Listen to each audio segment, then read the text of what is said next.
Assalamualaikum warahmatullahi wabarakatuh.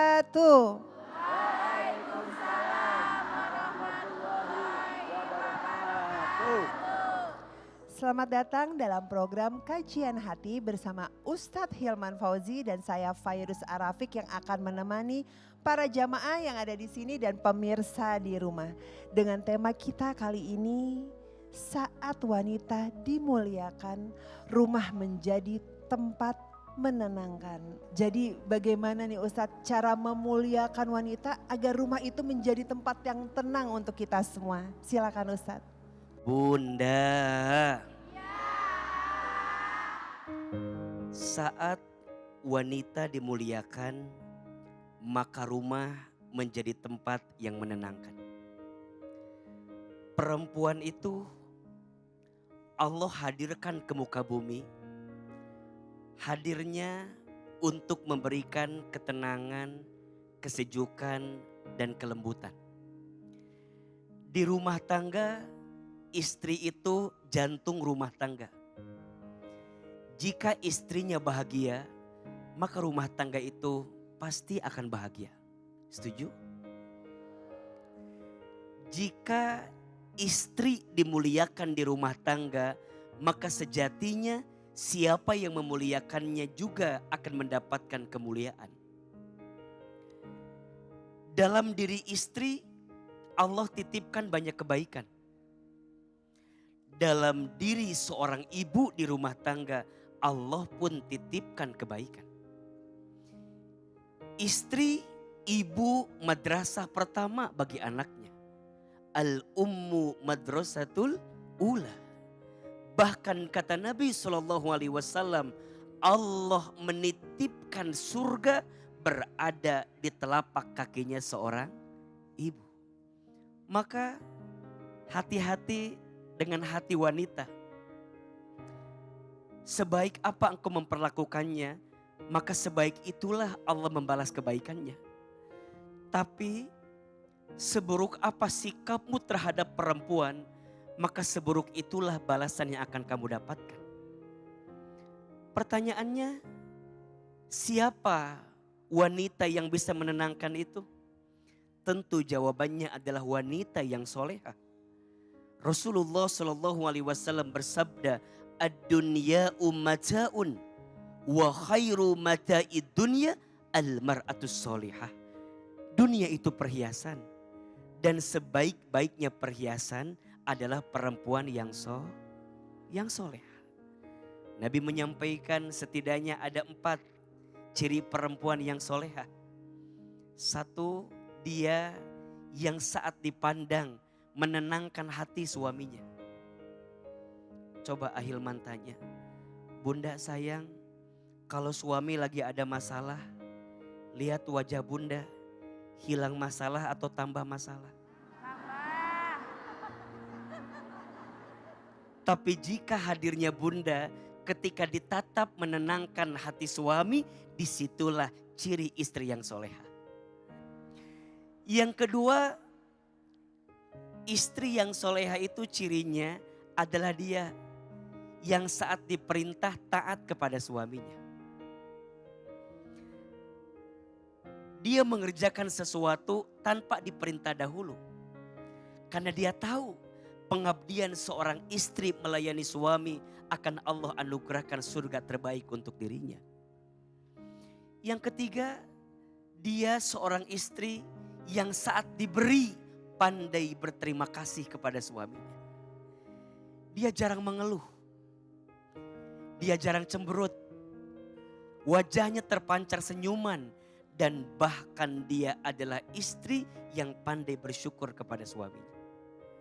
Dan yang keempat, seorang istri yang pandai menjaga dirinya apabila ditinggal oleh suaminya. Maka istri itu jantungnya rumah tangga. Kadang dia menjadi seorang istri yang memanjakan suami. Kadang dia menjadi seorang kakak yang ngingetin seorang suami. Kadang dia jadi seorang adik yang bisa diarahkan oleh suami. Kadang dia jadi sahabat yang bisa berdampingan dengan suami. Itulah peran seorang istri yang bisa mendatangkan ketenangan di rumah tangganya. Maka bunda sayang, belajarlah lebih tenang. Istri itu ibarat rembulan, suami itu ibarat matahari. Ar-rijalu kasyams wal mar'atu kal qamar. Laki-laki seperti matahari, panas, bersemangat. Kadang mohon maaf, ada ego, ada nafsu yang tak bisa terkendalikan. Tapi seorang istri seperti rembulan, teduh. Muncul cahaya di kegelapan. Dan itu muncul karena seorang istri yang pandai menenangkan hati suaminya. Suami bisa sukses karena istrinya. Tapi suami juga bisa gagal karena istrinya. Barang siapa seorang istri sholat 5 waktu, puasa di bulan Ramadan, taat kepada suaminya dan mampu menjaga dirinya. Apa kata Nabi? Silahkan masuk surga dari pintu manapun. Dan percayalah, beruntunglah jadi istri yang soleha. Karena surga telah Allah janjikan untuk kita semua. Maka jadi istri soleha harus belajar terus menerus. Setuju? Dan kajian hati hadir salah satunya agar bisa membimbing para istri untuk menjadi istri yang soleha. Amin ya Rabbal Alamin. Masya Allah, tabarak Allah, terima kasih Ustadz atas kajian hatinya, sangat menenangkan hati. Bunda, ada yang mau nanya nggak nih? Ayo. Ada banyak yang mau nanya ya. Tapi sebelumnya kita berikan kesempatan dulu. Kita ada bintang tamu hari ini, ada Mas Ikang Fauzi dan Kak Ciki Fauzi ini hari ini. Apa kabarnya? Alhamdulillah ya.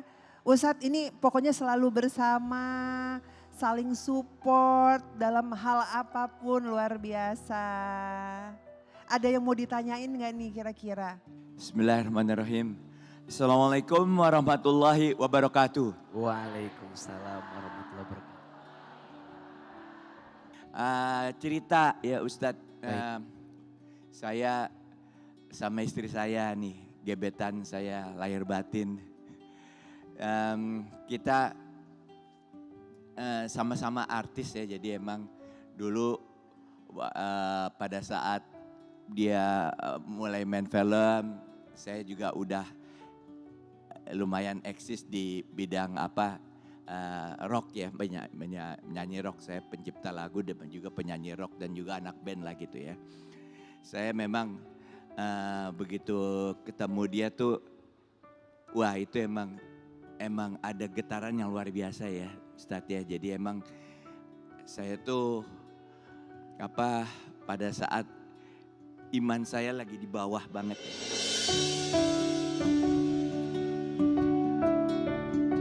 Begitu ketemu, emang saya udah lama sangat amat suka ya ngelihat istri saya itu.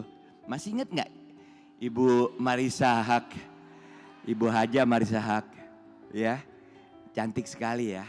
Jadi begitu ketemu ada film nih, melalui satu film Ustadz.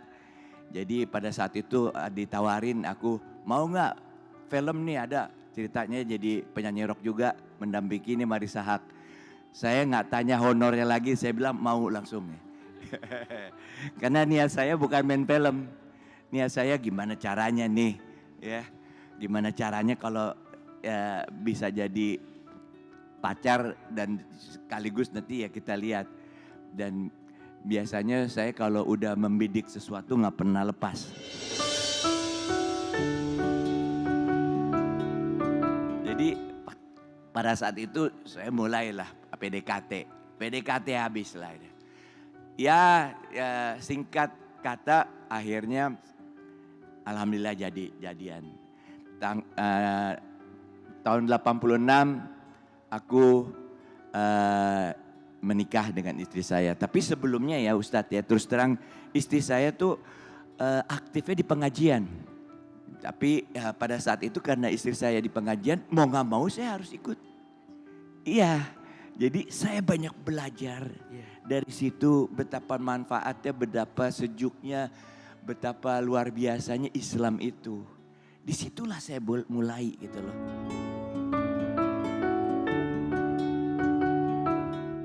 alhamdulillah kita mempunyai kehidupan yang sangat amat bahagia.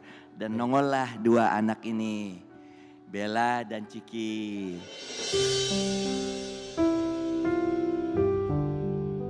Izin sampai pada akhirnya Mbak Marisa pergi meninggalkan Mas Ikang Iya, dan betul. keluarga. Kalau boleh tahu, apa yang Mas Ikang dan keluarga rasakan setelah beliau pergi? Ya, pada saat dia perginya aku nggak pernah berpikir, nggak pernah apa ya, kok ini terjadi sama diri saya, maksudnya nggak pernah aku tidak pernah mempersiapkan seperti itu. Dan tapi istri saya tercinta ini, dia tuh suka bicara akhirat. Dia udah bilang, nanti dia kalau pergi duluan dia bilang, saya nggak sanggup kalau kamu jalan duluan, saya pasti duluan katanya. Itu saya nggak suka deh kalau ngomong kayak gitu.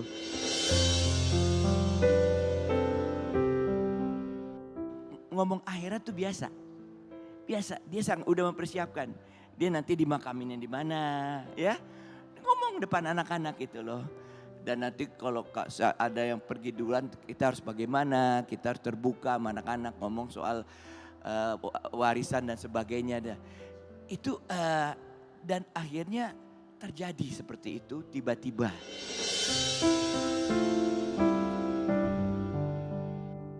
Saya habis kejadian itu benar-benar itu kayak mati. Saya kayak mati, cuman saya masih punya nyawa gitu. Aku nggak ingat lagi apa kejadian, saya pokoknya drop. Kehilangan sampai berat badan saya tuh tadi 83 jadi 70.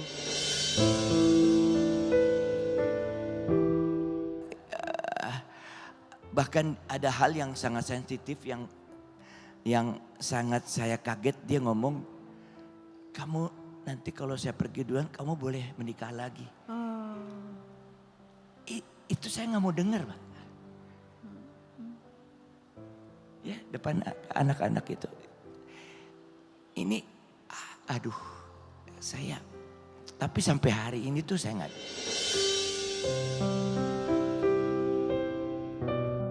Sebenarnya waktu aku ngelihat ayah ditinggal ibu, ayah sempat puntennya rada los gitu. Ya pastinya karena ayah kan sama ibu hampir selalu bersama. Ketika ibu Allah panggil, di keluarga kami pun ngerasa ada banyak sekali hal yang nggak biasa gitu. Gimana ya? Karena biasanya ibu tuh sangat mengisi ruang di rumah, di kehidupan, dan tiba-tiba seseorang yang begitu banyak mengisi kehidupan kami nggak ada. Jadi rasanya hampa dan kosong. Dan aku ngelihat benar-benar gimana ya, kayak cara ayah untuk bangkit. Ayah jadi banyak bikin lagu lagi, berkarya, dan bersama teman-temannya untuk mencoba untuk melanjutkan hidup. Tapi sebenarnya ada banyak hal yang gak semudah itu, Ustadz.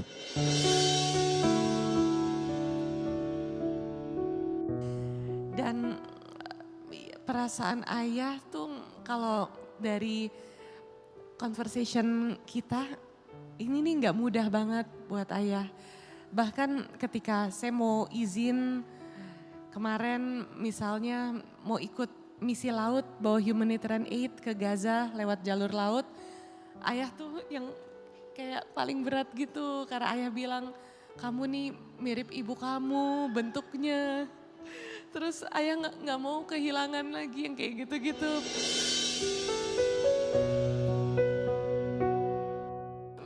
Ayah, I love you. Doain aja yang terbaik untuk aku sama kakak ya.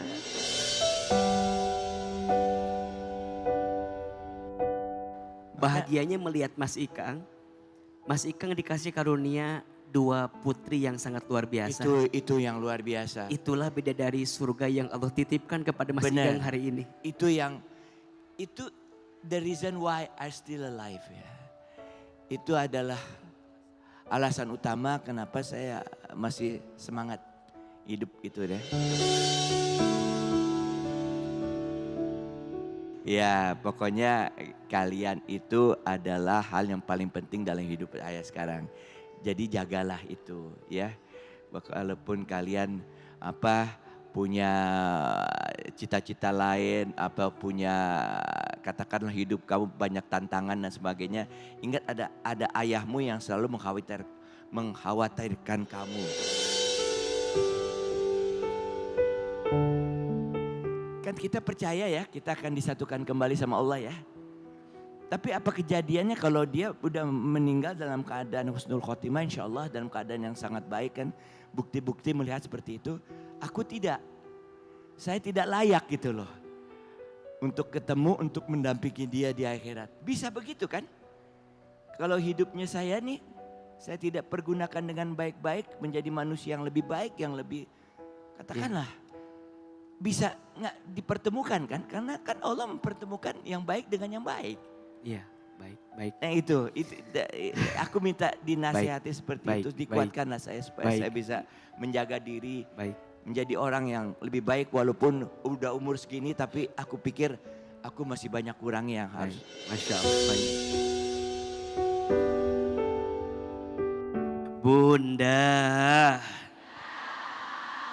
ada 3 hal yang ingin Ahilman coba kuatkan dari kisahnya Mas Ikang dan Kak Ciki yang hadir hari ini.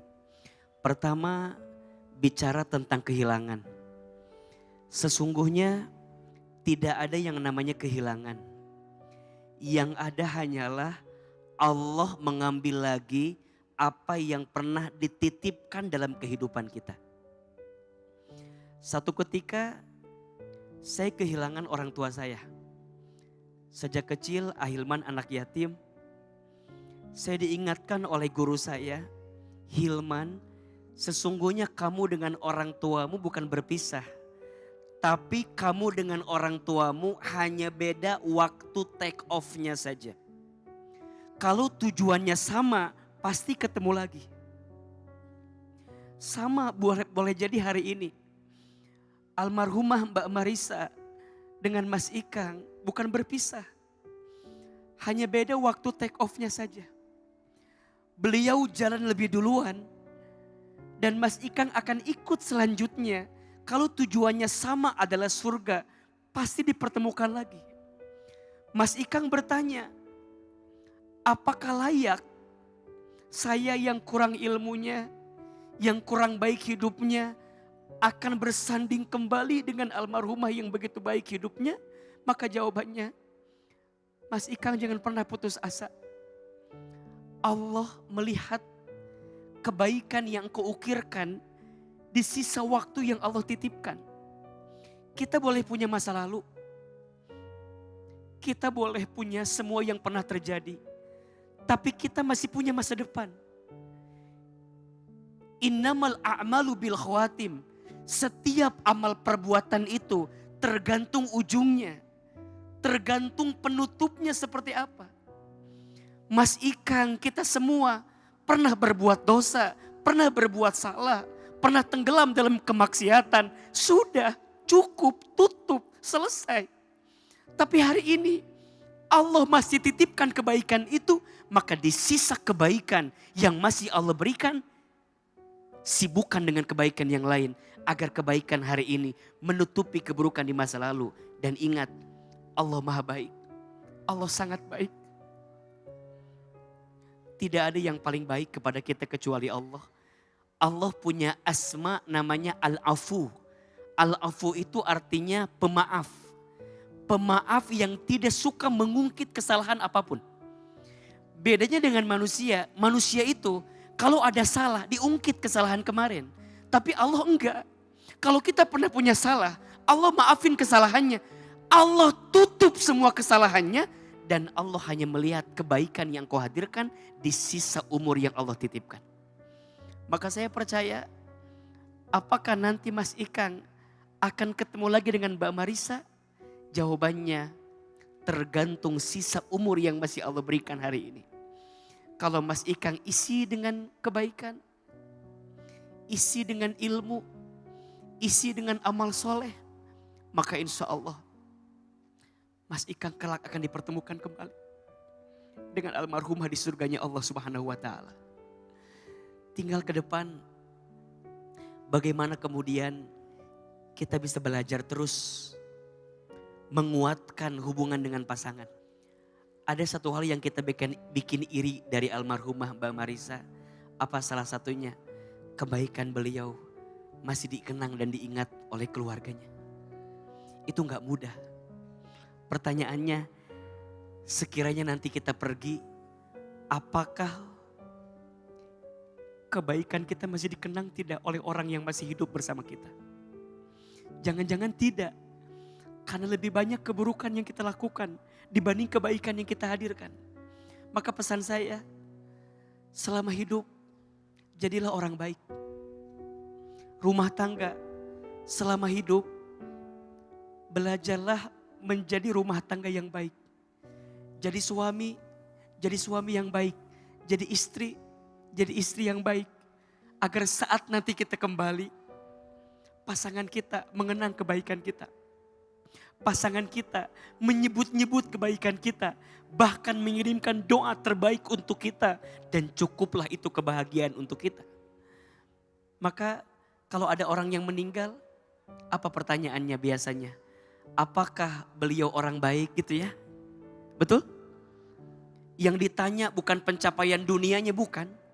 Apakah beliau artis? Bukan. Apakah beliau kaya? Bukan. Apakah beliau terkenal? Bukan. Pertanyaannya cuma satu. Am hadza min ahlil khair? Apakah orang ini orang baik? Gitu kan? Dan kita semua jawab, apa jawabannya? Khair, baik. Itulah yang kita rindukan. Kalau nanti kita kembali, pertanyaannya, kira-kira ketika orang bertanya, apakah ini orang baik? Jawabannya baik atau bukan? Maka bismillah, selagi Allah masih berikan umur, jadilah orang baik. Selama Allah titipkan umur, bertumbuhlah menjadi keluarga yang baik. Mas Ikang, Kak Ciki, semoga Allah satukan hati kalian terus dalam kebaikan. Panjang umur dalam kesolehan. Mas Ikang terus bersamai anak-anakmu dalam kebaikan. Kak Ciki, kuatkan ayahmu dalam kesendirian ini. Tentu tidak mudah, tapi saya percaya semua akan kita lalui. Dan pada akhirnya kita akan kembali. Mudah-mudahan kita semua wafat dalam keadaan husnul khatimah. Mudah-mudahan kelak kita semua Allah masukkan ke dalam surganya. Amin ya Rabbal alamin. Menguatkannya adalah ngobrol. Ngobrol apa? Ngobrol Kamu? macam-macam, ngajak jalan. Iya. Yuk jalan yuk abis ini. Iya. Makan. Ya gitulah, mencoba membersamai ayah. Karena kalau nggak membersamai biasanya sibuk masing-masing. Iya. Gitu kurang lebih. Gitu aja. Iya. Kamu banyak yang kamu kerjain buat ayah. Apa? Kurang lebih gitu Oh intinya. iya. Gitu. Kehilangan orang tua memang sangat amat ini ya berat. Tapi kehilangan pasangan hidup yang sejati ya, maksudnya yang emang klop sama kita itu lebih berat lah gitu ya. Gitu. Aku udah alami dua-duanya soalnya. Kenapa aku mencintai istri saya begitu? Karena begitu besar, karena pertama ya aku sadari akhirnya atas semua itu karena kehendak Allah semuanya. Kedua emang layak untuk dicintai seperti itu gitu.